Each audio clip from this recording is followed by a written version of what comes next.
There is a particular pain that sensitive, attuned people carry. It is not the pain of being hurt by others. It is not even the pain of betrayal. It is something far quieter, far more intimate, and far more devastating. It is the pain of having betrayed themselves. Super empaths have a remarkable gift. They can feel beneath words. They can sense what is unspoken. They can read the tremor in a voice, the hesitation in a text message, the subtle withdrawal in someone's energy. Their nervous systems are finely tuned instruments. This attunement is not random. It is usually born in early life when being hyper-aware of others was necessary for safety, belonging, or love. When you grow up needing to read the emotional weather in the room, you become exceptionally skilled at it. You learn to adjust. You learn to soothe. You learn to anticipate. And somewhere along the way, you learn something far more dangerous, that your own feelings can wait. This is the first emotional compromise. Super empaths often stay in relationships where something feels wrong long before there is evidence. Their bodies know. There is tightness in the chest, a subtle anxiety before seeing the person, a quiet voice that whispers, "This isn't aligned." But instead of honoring that voice, they override it. Why? Because connection feels sacred. Because they understand the other person as wounds. Because they see the child behind the behavior. Because they believe love means endurance, and so they explain away the red flags. They intellectualize the inconsistency. They minimize the dismissiveness. They tell themselves they are being compassionate. But compassion without boundaries is self-erasure. The nervous system keeps score. Every time you silence your intuition, your body registers it as a threat. Every time you accept less than emotional honesty, your system tightens a little more. Every time you abandon your truth to preserve connection, something fractures internally. The tragedy is not that super empaths are hurt by others. The tragedy is that they stay long after their inner knowing has spoken. There comes a moment, however, when the cost becomes too high. It might look like sudden anger. It might feel like emotional numbness. It might arrive as exhaustion so deep that even love cannot energize it. People call it an overreaction. It is not. It is accumulated self-betrayal surfacing. And here is the one emotional mistake super empaths never forgive: ignoring their own inner truth when it first whispered. They can forgive harsh words. They can forgive misunderstandings. They can even forgive betrayal. But what is hardest to forgive is the memory of knowing and not acting. Because deep down, they always knew.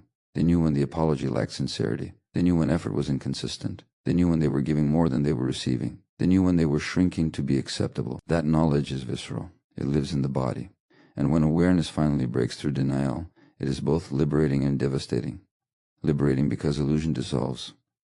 Devastating because they must confront the truth. I abandoned myself. This realization is not meant to produce shame. Shame is what created the pattern in the first place. The pattern began when authenticity threatened attachment. As children, we learn quickly. If being fully ourselves risks losing connection, we will sacrifice authenticity. It is not weakness. It is adaptation. But what kept you safe as a child becomes self-betrayal as an adult. Super empaths reach a threshold where they can no longer tolerate that betrayal. Something shifts. Their empathy, once directed entirely outward, begins to turn inward. They begin to ask different questions. What do I feel? What do I need? What does my body say? Why am I negotiating my worth? This is the beginning of maturity, not the abandonment of empathy, but its integration with self-respect. True empathy includes the self. When a super empath finally decides to leave, to speak up, or to withdraw energy, it often surprises people. You changed, they are told. But in truth, they have not changed. They have stopped pretending. They have stopped confusing tolerance with love. They have stopped confusing understanding with obligation. They have stopped confusing potential with reality. The emotional mistake they never forgive is not loving too much. It is loving others more than themselves. And once that awareness crystallizes, something powerful happens. Their compassion becomes discerning. Their kindness becomes boundaried. Their presence becomes selective. They no longer chase alignment. They require it. This does not make them cold. It makes them integrated, because the most profound relationship you will ever have is with your own nervous system. When you ignore it, you fracture internally. When you listen to it, even if it means loss, you come home to yourself. Super empaths do not regret loving deeply. They regret the moments they silence their truth to keep someone comfortable. And when they finally honor that truth, they do not become less loving. They become unshakable. The real transformation is this: empathy without self-abandonment, connection without self-erasure, love without illusion, When a super empath learns this lesson, it is not loud, it is not dramatic, it is quiet and immovable. They simply decide that their inner voice will never again be negotiable. And that is the moment their sensitivity becomes strength. That chronic self-abandonment does not begin as a conscious decision. It begins as adaptation. As children, many of us learned that expressing anger, sadness, fear, or even joy in its raw form could threaten connection. If a caregiver was overwhelmed, distant, critical, or unpredictable, authenticity could feel dangerous. So the nervous system made a calculation. Attachment is survival. If being fully myself risks losing attachment, then I will sacrifice parts of myself. At first, this strategy works. It protects belonging. It reduces conflict. It creates the illusion of harmony. The child becomes attuned, agreeable, helpful, high-performing, or emotionally self-sufficient. Praise may even reinforce the pattern. You are so mature. You are so easy. You never cause trouble. Beneath those compliments, however, something essential is happening. The child is learning to leave themselves. Over time, self-abandonment becomes automatic. You stop checking what you feel before responding to what others feel. You override fatigue to meet expectations. You silence discomfort to avoid being seen as difficult. You agree when your body is saying no. The cost is subtle at first. A tightness in the chest, a lingering resentment you cannot name, an exhaustion that sleep does not fix. The nervous system absorbs each override as a micro-betrayal. The hidden cost is not simply emotional burnout. It is the fragmentation of identity. When you repeatedly dismiss your own inner signals, you begin to lose clarity about who you are. Decisions are filtered through approval rather than alignment. Relationships are maintained through performance rather than presence. You may become highly competent at reading others while remaining estranged from yourself. This estrangement shows up as anxiety. If you are constantly scanning for other people as needs, your system never rests. Hypervigilance masquerades as empathy. You anticipate disappointment. You manage moods. You adjust tone and behavior to prevent disconnection. The body lives in a state of subtle threat because your safety depends on external stability rather than internal truth. Chronic self-abandonment also breeds resentment, not because you are selfish, but because your system knows when it is being neglected. Every unspoken boundary accumulates. Every swallowed truth leaves a residue. You might pride yourself on patience, yet find sudden anger erupting over minor issues. The anger is not about the present moment. It is the backlog of moments when you were not there for yourself. There is also a relational cost. When you abandon yourself, you teach others how to treat you. If you consistently tolerate inconsistency, people assume it is acceptable. If you minimize your needs, others will too. This is not a moral failing on their part. It is a systemic dynamic. Humans respond to what is reinforced. When self-erasure becomes the price of closeness, intimacy becomes distorted. Another hidden cost is the erosion of intuition. The body communicates through sensation, tightness, heaviness, warmth, expansion. When those signals are ignored repeatedly, they grow faint. You may struggle to know what you truly want. Career choices, partners, friendships may be selected based on what appears logical or pleasing rather than what feels deeply congruent. Life begins to feel performative. Physically, the body keeps account. Chronic stress responses affect immunity, digestion, sleep, and hormonal balance. The system was not designed to suppress authentic emotion indefinitely. Suppression requires energy. That energy is borrowed from vitality. Over years, this can manifest as chronic fatigue, unexplained pain, or inflammatory conditions. The body expresses what the voice has not. Perhaps the most painful cost is shame. When you repeatedly choose others over yourself, a quiet narrative forms. My needs are too much. My feelings are inconvenient.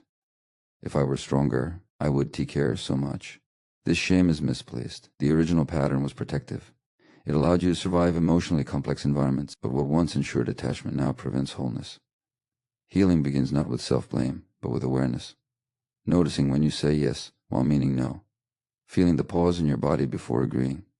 Recognizing the fatigue after overextending. Each moment of noticing is a small act of return. Self-abandonment thrives in unconsciousness. It softens in attention. Reclaiming yourself does not require dramatic confrontation. It often begins quietly, allowing disappointment to show on your face, declining an invitation without elaborate justification, naming a preference even if it disrupts harmony. The nervous system may protest at first. Guilt may arise. Fear of rejection may surface. These responses are echoes of old survival strategies, not evidence of present danger. As you practice self-loyalty, something stabilizes internally. Anxiety decreases because you are no longer splitting yourself into. Resentment fades because you are no longer accumulating silent grievances. Relationships may shift. Some will fall away if they depended on your self-erasure. Others will deepen because authenticity invites authenticity. The hidden cost of chronic self-abandonment is the loss of inner safety. When you cannot trust yourself to honor your truth, the world feels unpredictable. But when you begin to stand with your own experience, even discomfort becomes manageable. You are no longer negotiating your worth for connection. True compassion includes the self. True empathy listens inward as carefully as it listens outward. The journey is not about becoming less caring. It is about integrating care with boundaries. It is about recognizing that belonging purchased at the expense of authenticity is fragile. When you stop abandoning yourself, you may lose certain forms of approval. You may disappoint people accustomed to your compliance, yet what you gain is coherence, a sense of solidity in your chest, a quieter nervous system, a life shaped less by fear and more by truth. The cost of self-abandonment is high, but it is not irreversible. Every moment of conscious alignment is a repair. Every boundary is an act of integration. Every honest expression is a declaration that your inner world matters. And in that recognition, the fragmented parts begin to come home. Super empaths do not tolerate emotional misalignment because they are weak. They tolerate it because they are exquisitely attuned. They can feel the fracture in another person long before it is spoken. They sense the wounded child behind the defensive tone, the loneliness beneath the arrogance, the fear beneath the withdrawal. Where others see indifference, they perceive pain. That perception becomes both their gift and their trap. Emotional misalignment rarely begins dramatically. It starts subtly. A promise that feels half-hearted, affection that fluctuates, conversations that skim the surface instead of reaching depth. For many people, these signs are enough to step back. For a super empath, they become invitations to understand. Instead of asking, "Is this right for me?" they ask what happened to them. This orientation is often rooted in early experience. As children, many super empaths survive by reading emotional shifts in caregivers. Love may have been inconsistent. Approval may have depended on performance or compliance. The child learned to track micro-expressions, tone changes, and silence. Hyper-attunement became safety. If you can anticipate the storm, you can soften its impact. That early conditioning does not disappear in adulthood. It becomes relational instinct. When emotional misalignment appears, the super empath leans in rather than pulling away. They believe presence can heal distance. They believe patience can stabilize inconsistency. They believe understanding can transform avoidance. There's also a powerful identification with potential. Super empaths see who someone could be if their wounds were resolved. They see glimpses of tenderness beneath guardedness. They experience moments of deep connection that feel profound and rare. Those moments become evidence that alignment is possible. Instead of evaluating the overall pattern, they cling to the exceptions. The nervous system plays a role as well. Intermittent reinforcement is neurologically binding. When affection alternates with distance, the body becomes vigilant. The next moment of warmth feels like relief. Relief releases dopamine. The cycle strengthens attachment. The empath interprets this intensity as depth, not recognizing it as activation of old survival circuits. Another reason misalignment is tolerated is the fear of being unfair. Super empaths are often highly self-reflective. When something feels wrong, they first question themselves. Am I expecting too much? Am I being sensitive? Maybe they are just stressed. This capacity for self-inquiry is healthy in moderation. In excess, it becomes self-doubt. They give others the benefit of context while denying themselves the benefit of clarity. They extend compassion outward while withholding protection inward. Boundaries feel like rejection. Distance feels like punishment. Walking away feels like abandoning someone who is already wounded. Underneath this pattern is a deeper belief. Love requires endurance. If connection in childhood required tolerating emotional unpredictability, then stability may feel unfamiliar. Calm reciprocity may even feel boring. Emotional misalignment, though painful, feels recognizable. The body confuses familiarity with safety. Super empaths also derive identity from being the steady one. They are the listener, the regulator, the forgiving presence. When misalignment appears, stepping back would mean relinquishing that role. It would mean admitting that empathy cannot fix everything. That realization can feel like a loss of purpose. There is often an unconscious hope that if they love well enough, consistently enough, patiently enough, the other person will eventually meet them at the same depth. Hope is powerful. It sustains effort long after evidence, suggests imbalance. Each small improvement reinforces the narrative that transformation is near. Meanwhile, subtle costs accumulate. The empath as needs become secondary. Conversations revolve around the other person as struggles. Emotional labor becomes one-sided. Fatigue sets in, but it is rationalized. They are going through a hard time. This is temporary. Real love requires work. What is overlooked is the distinction between support and self-erasure. Healthy relationships allow mutual regulation. Misaligned ones depend on one nervous system compensating for another. Over time, the compensating system becomes depleted. Tolerating misalignment too long is not about ignorance. It is about loyalty to an internal template formed long ago. The empath is not only relating to the present partner. They are reenacting an early attachment dynamic, attempting to achieve a different outcome. If they can finally receive consistent presence from someone inconsistent, it symbolically repairs the past. Awareness disrupts this cycle. When super empaths begin to notice the pattern rather than the person, clarity emerges. They see how often they override discomfort. They feel how their body tightens before certain interactions. They recognize how much energy is spent maintaining equilibrium. Emotional misalignment becomes harder to justify when self-attunement increases. The question shifts from, how can I help them feel safe, to, do I feel safe here? This is not selfishness. It is integration.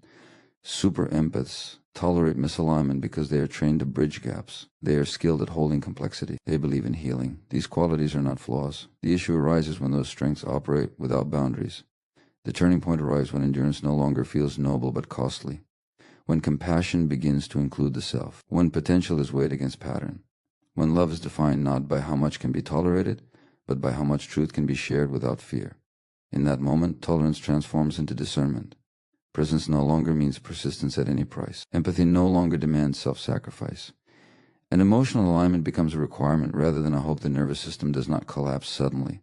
It endures, compensates, adapts, and recalibrates for as long as it possibly can. It is designed for survival, not comfort. When stress appears, it mobilizes energy. When danger passes, it settles.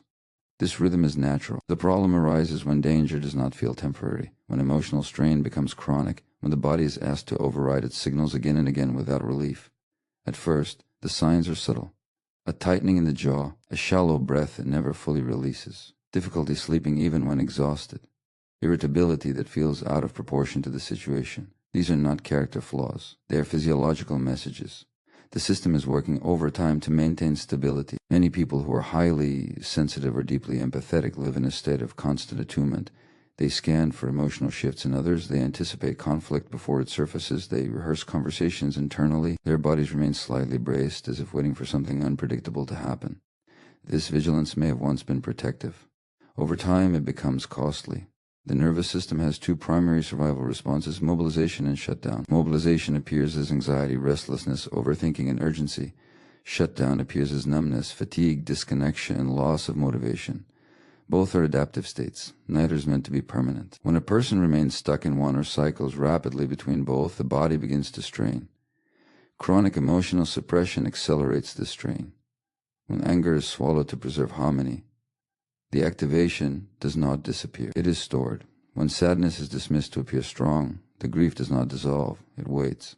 The body carries what the mind refuses to acknowledge. Muscles hold tension. Digestion shifts. Hormones fluctuate. The system remains on alert. The breaking point is not a dramatic explosion. It is cumulative depletion. Imagine pressing the accelerator in a car while simultaneously holding the brake. Energy burns without forward movement. Eventually, something overheats. In human terms, this may look like sudden rage after years of patience. It may look like profound exhaustion that no vacation resolves. It may look like detachment from people once deeply loved. The individual often feels confused. Why am I reacting this way? Why can't I handle what I used to tolerate? The truth is that tolerance was never infinite. The body was compensating. It was absorbing impact quietly. Each compromise required effort. Each override consumed resources.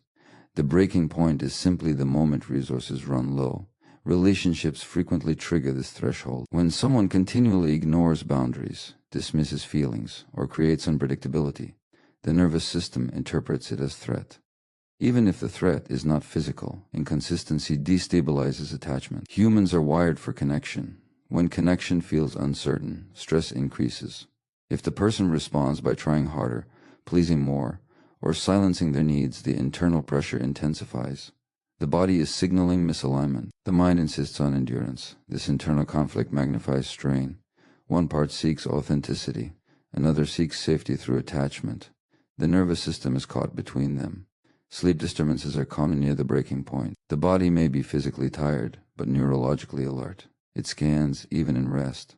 Digestive issues often surface because stress hormones alter gut function. Headaches, muscle pain, and immune vulnerability increase. None of these symptoms are random. They are communications. Emotional numbness is another indicator. When activation remains high for too long, the system may shut down to conserve energy.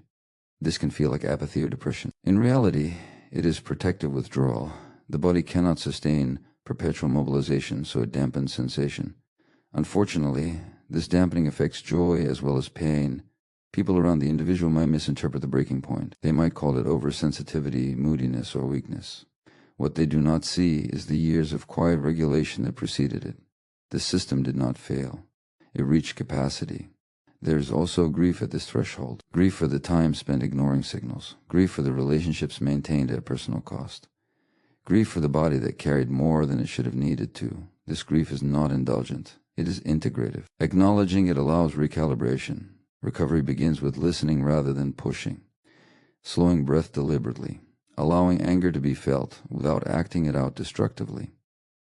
Creating space from dynamics that provoke constant vigilance. Small acts of boundary setting send powerful signals to the nervous system that protection no longer depends solely on endurance.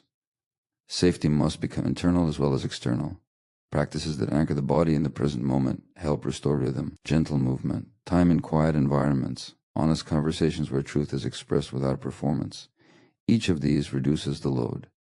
The breaking point is not evidence of fragility. It is evidence of prolonged strength without adequate restoration. The nervous system is not an enemy to conquer. It is a messenger asking for alignment. When its signals are respected, resilience increases. When its limits are honored, energy returns. When emotional truth is integrated rather than suppressed, the body no longer needs to shout through symptoms. What appears to be collapse is often the beginning of coherence. The system demands a different way of living, less overriding, less performing, less absorbing what does not belong to you. The nervous system, as breaking point, is not a failure of character. It is the body insisting on authenticity after too long spent in silent survival. There is a quiet but irreversible shift that occurs when awareness replaces illusion. It is not dramatic on the outside. No thunder, no visible rupture. Yet internally, something reorganizes. The story you have been telling yourself no longer fits the sensations in your body. The explanations you once used to maintain comfort begin to sound hollow. What you tolerated as complexity begins to feel like contradiction. Illusion is not stupidity. It is protection. It forms when the truth feels too threatening to face. If acknowledging reality might cost you connection, identity, or hope, the mind softens the edges. It reframes. It rationalizes. It focuses on potential instead of pattern. This is not weakness. It is a survival strategy designed to preserve attachment and stability. For a long time, illusion can feel safer than awareness. Illusion allows you to remain invested. It keeps possibility alive. It prevents the grief that clarity would demand. You tell yourself they are trying. You tell yourself you are overreacting. You tell yourself every relationship has challenges. Each statement carries a fragment of truth, which is why illusion is so convincing. It does not fabricate entirely. It rearranges emphasis. But the body does not participate in illusion. The body registers tone shifts, inconsistencies, and emotional absence. It notices when words and actions do not align. It tightens when something is off. At first, these signals are faint. A pause before responding. A hesitation you ignore. A heaviness that lingers after interaction. When dismissed repeatedly, the signals grow louder. The moment awareness replaces illusion often begins with exhaustion. You become too tired to keep explaining away what hurts. The energy required to maintain the narrative becomes greater than the energy required to confront the truth. Something inside you whispers that clarity, even if painful, would be simpler than constant negotiation. Awareness does not arrive as accusation. It arrives as coherence. You suddenly see the pattern rather than the isolated event. You notice how often you compromise. You remember how many times your intuition spoke and was silenced. The timeline rearranges itself in your mind. What felt confusing begins to make sense. There is grief in this recognition. Not only grief for what is happening, but grief for what you hoped would happen. Illusion is sustained by hope. When awareness enters, hope must transform. It can no longer be attached to who someone might become. It must anchor in what is consistently present. This shift can feel disorienting if you have identified as patient, understanding, endlessly compassionate. Clarity may challenge that identity. You may ask yourself whether you are becoming hardened. In reality, awareness does not remove compassion. It integrates it with discernment. You can understand someone else's wounds without consenting to be wounded by them. There is also fear. Illusion often protects attachment. If awareness reveals misalignment, what then? Will you need to set boundaries? Will you need to disappoint someone? Will you need to walk away? The mind may attempt one last negotiation, suggesting compromise or delay. Yet once awareness crystallizes, returning to illusion becomes nearly impossible. You cannot unknow what you now see. Physiologically, awareness brings a different kind of activation. Instead of chronic anxiety fueled by uncertainty, there is a steadier, more grounded energy. Even if sadness is present, the body feels more aligned. Confusion drains more energy than truth. When illusion dissolves, internal conflict reduces. Your thoughts and sensations begin to match. This alignment is powerful. It restores trust in your perception. Many people who live in illusion doubt themselves constantly. They question their reactions. They minimize their discomfort. When awareness replaces illusion, self-trust strengthens. You recognize that your earlier signals were accurate. The tightness in your chest was meaningful. The hesitation was wisdom. Relationships may shift at this point. When you speak from awareness, the tone changes. You are less apologetic for your needs. You are less willing to debate your feelings. This can unsettle dynamics built on your compliance. Some individuals may resist the change because illusion benefited them. Others may respond with respect, relieved by your clarity. Awareness also invites responsibility. Once you see clearly, you must decide how to act. You can no longer blame ignorance. This is where growth resides, not in seeing alone, but in choosing alignment despite discomfort. Small acts follow, saying no without excessive explanation, naming inconsistency calmly, stepping back when reciprocity is absent. There is empowerment in this stage, though it may not feel triumphant. It feels steady, quiet, firm. You are no longer trying to persuade yourself of something that does not resonate. You are no longer carrying both sides of the emotional exchange. Energy previously spent maintaining illusion becomes available for creativity, rest, and authentic connection. Awareness does not guarantee immediate resolution. It does not eliminate grief or complexity. What it offers is integrity. Your internal world becomes less fragmented. The child who once needed illusion to survive is acknowledged with compassion, but the adult now leads with clarity. The moment awareness replaces illusion is not the end of feeling. It is the beginning of honest feeling. Anger may surface. Sadness may deepen. Relief may appear unexpectedly. All are signs of integration. You are no longer anesthetizing your perception. Clarity can be uncomfortable because it disrupts fantasy, yet it is also liberating because it ends self-betrayal. When you stop distorting reality to preserve comfort, you reclaim agency. You stand in your experience without excessive justification. Illusion keeps you suspended between what is and what could be. Awareness anchors you in what is actually happening. From that ground, choice becomes possible. From that ground, boundaries become natural rather than reactive. And once you have experienced the steadiness that awareness brings, returning to illusion feels heavier than facing the truth there. Is a single emotional mistake that has the power to alter the entire trajectory of a relationship, a life, even a sense of identity. It rarely appears dramatic in the moment. It does not announce itself as a turning point. It feels small, almost insignificant. It is the decision to silence your inner truth in order to preserve connection. At first it feels like maturity. You tell yourself you're being patient, understanding, flexible. You convince yourself that love requires compromise, and it does. But compromise is mutual. The emotional mistake that changes everything is not compromise. It is self-erasure disguised as compassion. You notice something that feels off, a comment that stings more than it should, a pattern of inconsistency, a lack of reciprocity. Your body reacts before your mind forms language. There is tightness in the stomach, a pause in your breath, a subtle withdrawal of energy. That sensation is information. It is your nervous system signaling misalignment. The mistake begins when you override that signal. Instead of asking why it hurt, you minimize it. Instead of expressing discomfort, you rationalize the other person's behavior. Instead of honoring your boundary, you stretch it. You do this not because you lack intelligence, but because you feel loss of connection. loss of harmony, loss of the version of the relationship you hoped for. This is where everything quietly shifts. When you abandon your internal signal once, it feels manageable. When you do it repeatedly, it becomes a pattern. The relationship slowly reorganizes around your silence. The other person may not even realize it is happening. Humans adapt to what is presented. If you consistently suppress your needs, the dynamic adjusts to accommodate that suppression. Over time, resentment accumulates.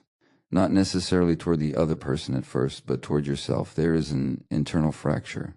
One part of you knows the truth. Another part insists on maintaining the bond at any cost. Living between those parts creates tension. You begin to feel anxious without clear reason, irritable without obvious cause, exhausted despite doing what appears to be loving behavior. The emotional mistake is not loving too deeply. It is loving without including yourself in the equation. Many people learned early in life that authenticity threatened attachment. If expressing anger led to withdrawal, you learn to suppress anger. If voicing needs led to criticism, you learn to minimize needs. The child made a brilliant adaptation, prioritized connection over self-expression. As an adult, that adaptation becomes the seed of self-betrayal. The moment you silence your truth to secure closeness, you teach your nervous system that your feelings are secondary. You reinforce the belief that belonging must be earned through compliance. This belief infiltrates every interaction. You hesitate before speaking honestly. You rehearse sentences to ensure they are not too disruptive. You monitor the other person as reactions more than your own internal state. The relationship may appear stable on the surface. There may be affection, shared history, even genuine care. But underneath, imbalance grows. You are carrying the weight of unspoken emotion. You are managing discomfort privately while presenting calm externally. That dual effort drains vitality. Eventually, something breaks. It might be a small argument that triggers disproportionate anger. It might be a moment of emotional numbness when you realize you feel nothing at all. It might be sudden clarity that you have been negotiating your worth. Whatever form it takes, the rupture is not sudden. It is cumulative. The tragedy is that by the time awareness arrives, the pattern is deeply embedded. The other person is accustomed to your flexibility. They may resist your new boundaries. They may accuse you of changing. In truth, you are correcting the original mistake. You are reintroducing yourself into the relationship. Repair is possible, but it requires honesty. It requires acknowledging that silence was not sustainable. It requires tolerating discomfort as you recalibrate. The alternative is to continue abandoning yourself and hoping the imbalance resolves on its own. The emotional mistake changes everything because it alters the foundation of trust.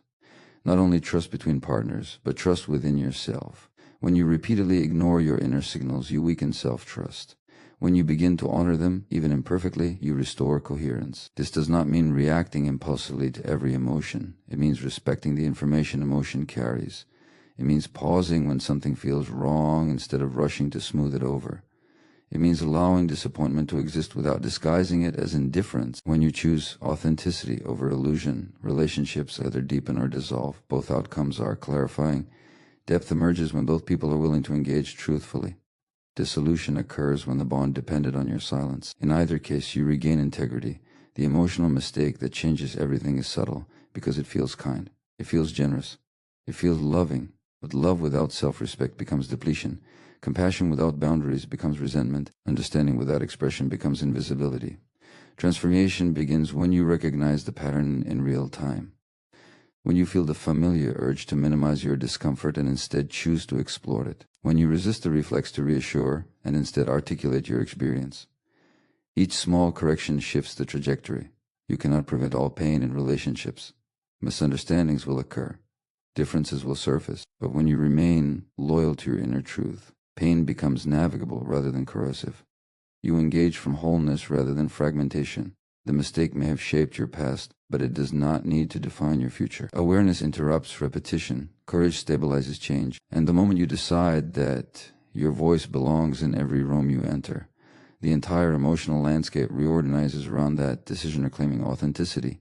Without guilt requires confronting a belief that has likely been in place for years, sometimes decades. The belief that being fully yourself will hurt someone. The belief that honesty is selfish.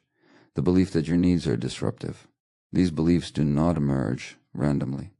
They are formed in environments where harmony depended on your adjustment. If you learned early that approval followed compliance, authenticity may feel dangerous.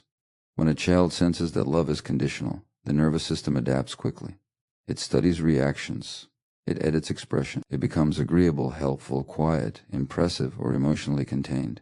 The adaptation works in the short term. Attachment is preserved. Conflict is minimized.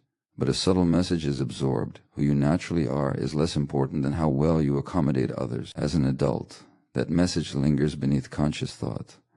You might feel tension before expressing a differing opinion. You may rehearse boundaries repeatedly before speaking them aloud. Even minor acts of self-assertion can trigger disproportionate guilt. The guilt is not evidence that you are doing something wrong. It is evidence that you are doing something unfamiliar.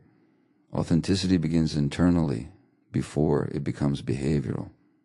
It starts with noticing your genuine reactions without immediately correcting them, feeling disappointment without labeling it ungrateful, experiencing anger without judging it as unkind, recognizing desire without minimizing it.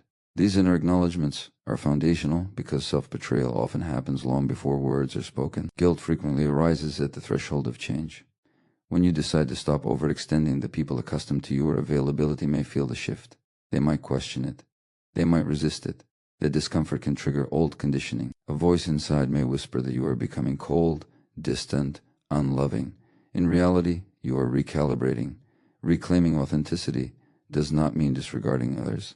It means including yourself in the relational equation. For many sensitive individuals, empathy flows outward easily but struggles to turn inward. You can understand everyone as perspective except your own.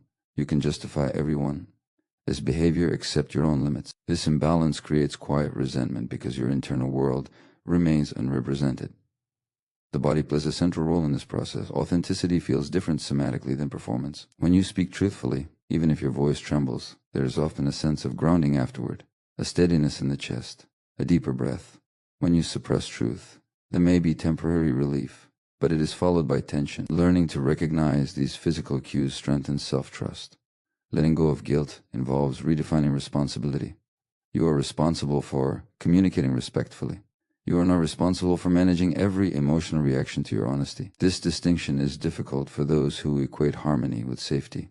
If someone becomes disappointed or upset, your instinct may be to retreat, apologize excessively, or reverse your boundary. Doing so reinforces the belief that your authenticity causes harm. In reality, discomfort is not harm. Growth often produces friction. When relational dynamics have relied on your self-sacrifice, balance will initially feel unstable. Staying present through that instability without collapsing into guilt is part of the transformation. There is also grief in reclaiming authenticity. Grief for the years spent shape-shifting. Grief for the relationships that thrived on your compliance. Grief for the version of you who believed silence was necessary for love. Acknowledging this grief is not self-indulgent. It is integrative. It honors the survival strategies that once protected you while gently releasing them. Authenticity does not require aggression. It does not demand dramatic declarations. It is often expressed through small, consistent actions. Saying no without elaborate justification. Expressing preference without apology. Admitting uncertainty without pretending confidence. Each act sends a message to your nervous system that your internal experience matters. Over time, guilt softens. Not because others always respond positively, but because you witness the benefits of alignment. Energy increases when you are not constantly monitoring yourself. Relationships become clearer. Some deepen through mutual respect. Others fade when they cannot tolerate your wholeness. This sorting process can feel painful, yet it is clarifying. Self-compassion is essential throughout this shift. There will be moments when old patterns resurface. You may agree to something you regret. You may silence yourself in a tense conversation. Instead of harsh self-criticism, gentle awareness creates sustainable change. Recognizing the pattern without shaming yourself reduces the likelihood of repetition. Reclaiming authenticity without guilt ultimately reshapes identity. You are no longer the perpetual accommodator. You are no longer defined by how little space you take up. You begin to experience yourself as someone whose feelings, limits, and desires are legitimate. This internal validation reduces dependence on external approval. As authenticity stabilizes, your presence changes. There is less urgency to be liked, less anxiety about disagreement, more curiosity about mutual understanding. You engage from a place of choice rather than obligation. Compassion remains, but it is no longer fused with self-erasure. The process is gradual. It unfolds in layers. Each honest conversation strengthens internal cohesion. Each boundary held through discomfort builds resilience. Guilt may still flicker, but it no longer governs your decisions. Authenticity is not the rejection of connection. It is the refinement of it. When you show up as you are rather than who you believe you must be, relationships become more truthful. Some will not survive that truth. Those that do will be grounded in reciprocity rather than performance. Reclaiming authenticity without guilt is less about becoming someone new and more about returning to someone familiar. The version of you that existed before adaptation overshadowed expression. The voice that once spoke freely. The instincts that once guided you clearly. When you allow that voice to lead again, even imperfectly, you restore integrity. And integrity creates a steadiness that no external approval can replicate.